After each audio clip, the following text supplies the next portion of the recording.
afternoon and welcome to Yorkshire Voice on Monday the 22nd of May with him, Matthew Brannan. And her, Lena Arshad. Let's have a look and see what's in the news today. We speak to a pair of passengers who had the ultimate train nightmare on one of the hottest days of the year so far. It's the last day to register to vote in the general election and there's a party in Headingley to celebrate it. And one of our reporters takes on the biggest inflatable obstacle course in the world. But first, commuters were stuck in the hot sun on a Leeds-bound train for over 3 hours this morning. The 816 from Ilkley ground to a halt at Armley Cross just after 9 a.m. and stayed there until 1 o'clock before passengers were evacuated. The journey should only have taken around half an hour, but the delay meant it took 10 times as long and caused people to miss work and school. Sam Brooksbank has more. It should have been a normal day for commuters between Ilkley and Leeds this morning, but just 2 minutes from arriving at its final destination, the train broke down and kept the passengers stuck on the train for over 4 hours when they were evacuated. These two students told Yorkshire Voice about the situation. We've had about a 5-hour wait from Guiseley to Leeds. We've got a 8:30 train and then we've only just got into Leeds now because the train broke down about 200 metres out from the station and they kept saying that it was going to be 10 minutes. Yeah, 10 minutes. And 3 hours later they were like 10 minutes and then 10 minutes never came. Turned into an hour. Yeah, and another hour, and another hour. So yeah, we've been waiting, sat on the floor, like just waiting for them to get this other train. Red hot as well, wasn't it? Yeah, it was boiling. Couldn't open the doors or anything. This footage was filmed on a phone from a passenger during the evacuation. Northern Rail have apologised for the disruption and released this statement. The cause of the incident is still to be determined, though it is believed there was an issue with the overhead power lines, possibly a result of vandalism. The breakdown this morning has also questioned if the passengers should get the train home tonight or not. I don't really want to get on the train back now. I'd rather get a taxi, to be honest. You've travelled all this way and you're probably going to get a train straight back? Yeah, well that's probably, I don't even know, I'd say the safest bet, but I'm not even sure anymore. Probably break down again, won't it? Northern Rail fully expect the rail service to be back to normal tomorrow. Sam Brooksbank in Leeds for Yorkshire Voice. The general election is now just under 3 weeks away and the deadline for voter registration is under 8 hours' time. Events to encourage young people in particular to register are going on up and down the country and Leeds is no different. The Hyde Park Book Club is hosting one such event, aptly called the Voter Registration Party. I went down to find out more. When you think of registering to vote, you might not immediately think of DJs, live performances and drinks at a trendy venue in town, but prepare to have your perceptions challenged. Hyde Park Book Club on Otley Road are hosting a voter registration party from 5 p.m. today, with live music, drinks, speeches from politicians and Life and Soul, a play by the Red Ladder Theatre Company. We asked the play's author what his play, which focuses on men's mental health, had to do with voter registration. So, what links it quite well to this, I think there's been massive cuts to the area of mental health under the current government.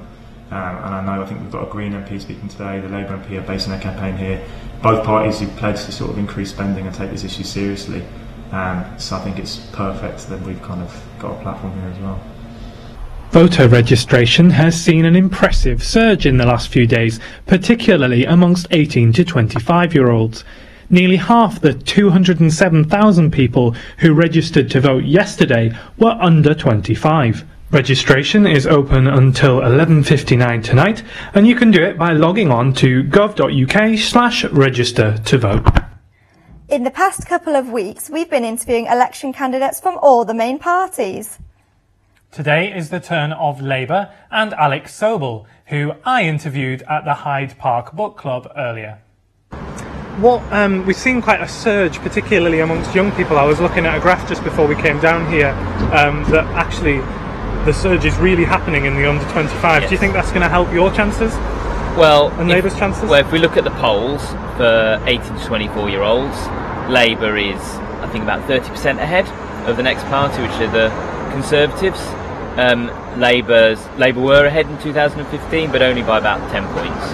So we're seeing a huge increase in popularity for the Labour Party, and I think a lot of that's got to do with our set of policies, which are, these policies are the most youth-oriented policies we've seen in a generation. We're seeing about the abolition of tuition fees. We're seeing the end of unpaid internships, which lots of people actually have raised on the doorstep with me, saying that they can't afford to go and work for 6 months or a year without any pay. And I absolutely agree. If they're working, they should get paid. Increasing the minimum wage to £10 an hour. A lot of people are working in low-paid jobs, minimum wage jobs. So increasing minimum wage, really important.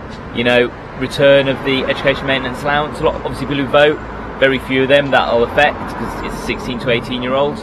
But the older ones, the ones a little bit older, 25, 26, 27, they were the last to get it. They remember what it was like. They remember when it was taken away from them. So those sort of policies are really popular. On the issue of tuition fees, Alex, Labour are coming under fire a bit in terms of what is the current system. If you end up earning a lot of money, you end up paying more of your loan back. So actually the wealthy are paying more for their tuition fees than those who end up being on lower incomes. Yes. That sounds to me like something that a Labour Party would support. I think there's a few issues here. So first of all, there's perception for people going to university, and the perception is there's a lot of debt. People going from lower income households aren't going, oh yeah, if I don't earn a lot, I won't pay a lot. They just see a large level of debt. Yeah. Secondly, our tax system's less progressive than it was. We will reintroduce that progressive element.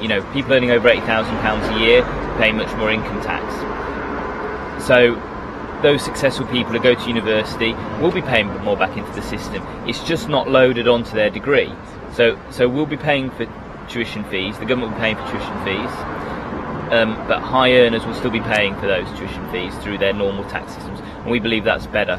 That we do it through a progressive tax system, like Germany does it, like Sweden does it, because that's the best thing to do. The other thing I'd say is, the system is really unfair. I got a free education. Everybody over the age of about 36 didn't pay fees, right? So why should those that got free education dictate to those that are paying fees now? So Labour have said today that anyone who starts a course in this September, if elected, will not pay fees. Yes. I'm sure many students who are in that position think that sounds like a good idea. But what about those of us, I'm being selfish here, what about me who's paid my fees and those of my generation? What are Labour's plans for those people? I think you're absolutely right to be concerned about that, because you paid into the system, and I think the cost element is difficult. If we said we're going to scrap fees for everybody, including those ones gone, we'd have to. That's a massive upfront payment for incoming government. So I think personally, somebody who's been to university in Leeds and who's been through, and worked at the university in Leeds, I would be an advocate that we need to do something to help people who graduate. The first thing I think we need to do is that the student loan book has been privatised, it's gone out, and the interest rate on student loans is incredible. It's over 4%, well above inflation, which obviously affects graduates hugely. So that student loan book needs to be brought back in-house, so the student loans interest is back at that inflationary rate. That would immediately save, hundreds of pounds a year for graduates. So I think that's the first thing we need to do, and then we need to look over time. But I think the cost of just scrapping everybody's fees right across the board immediately would be punitive. We have got time, because obviously people who've been paying fees are paying them over a period, and saying we do something this year would be the ideal, but looking at it over long term will still save graduates money. University tuition fees have been a hot topic ever since they were raised to £9,000 per year in 2012. This election is the same, with parties promising different things when it comes to the subject. Tom Connell went to Leeds to ask students whether this issue will impact who they vote for on June the 8th. With just 2.5 weeks to go until Britain goes to the polls, politicians have been battling over university tuition fees. In Leeds today, students told me what they think about the subject. I'm Jake, I'm 19. Maria, 20. I'm Sophie, I'm 20. I'm Tara and I'm 21. It's way too much. It's way too much. I don't think you necessarily need to abolish them completely, but £9,000 a year is an extortionate amount. I would accept if they were lower than I understand the need for it, but yeah. I think there needs to be some. I think there should be some sorts of payment. So I'm at a Scottish uni, so quite a few people don't pay at all, which I think has helped. That made their decision on going to university, obviously because it was free. But it kind of is a luxury.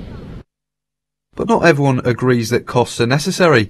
Oliver and Victoria would like to see fees disappear altogether. So I think tuition fees should be scrapped, but there is the issue that where are they going to get the money to do that?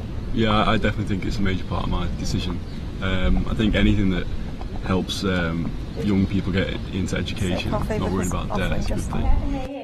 While there are different views on the issue, it's clear that students in Leeds will be considering how much their education is costing before they vote. Tom Connell in Leeds for Yorkshire Voice. Well, I don't know about you, Lena, but I have always got more room for coffee and cake. Oh, yes, coffee and cake. Yep. Well, a new coffee shop is opening in York. It opened its doors for the first time yesterday. Jack Goodman went to find out why. The shop's in Heworth, just outside York, and the owners made the decision to open a day earlier than planned, offering free coffee and cake to raise money for charity. Today is just the open day to make people aware and to donate to Parkinson's UK. It's a charity that's close to my heart, really. Somebody close to me had the disease. It's very debilitating, horrible disease. It's not nice to see it, so it's kind of quite close to me. So that's why we decided to do it for that charity.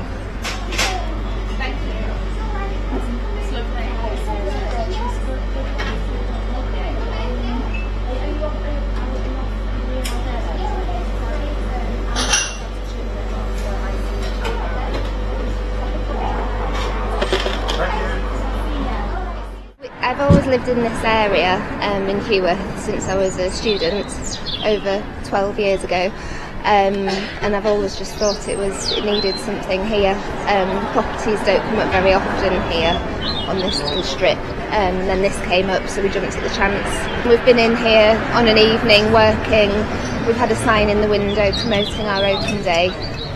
We've had so many people come up to the window, pop in, ask what's happening, and so everybody's said the same thing: we need something like this around here.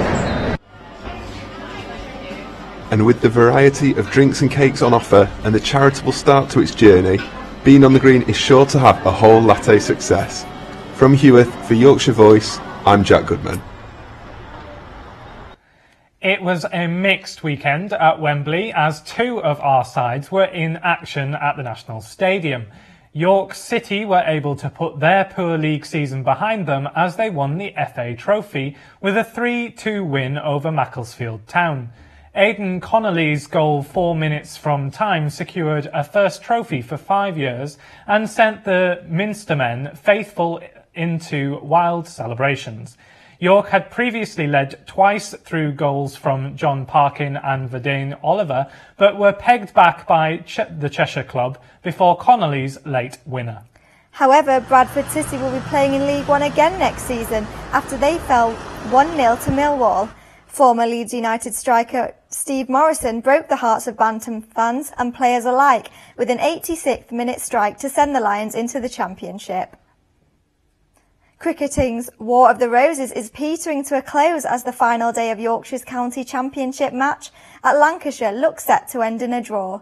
Jack Brooks's maiden first-class century allowed the White Rose to declare on 448 for 8, but rain delays combined with Shiv Chandapur's resilient ton for the hosts yesterday means the result is unlikely. Meanwhile, on the women's side of the game, 4 Yorkshire players have been named in England's World Cup squad. Catherine Brunt, Danielle Hazel, Beth Langston and Lauren Winsfield are all in the 15 women group, with both Langston and Winfield set to play in the tournament for the first time. England open the competition on June 24th when they play in India. There were varied fortunes for Yorkshire sides in Rugby League's Magic Weekend. Wakefield Trinity got the occasion underway with a 34-12 win over Widnes Vikings, but Hull FC could not follow suit as they were thrashed 45-0 by St Helens. Huddersfield Giants opened Sunday with a narrow 18-10 victory over Catalan's Dragons, before Lee Centurions succumbed 36-12 to Salford Red Devils. The final match of the event saw two of our sides face off, with Castleford Tigers beating Leeds Rhinos 29-18. The world's longest obstacle course made its way to Leeds on the weekend, and it looks all kinds of fun. How can that be considered fun? Here's the catch. It's inflatable. The 5-kilometre course was at Temple Newsham on Saturday and supported by various charities, including Children in Need. So we sent our reporter Kelly Woodward along to see if she could complete it.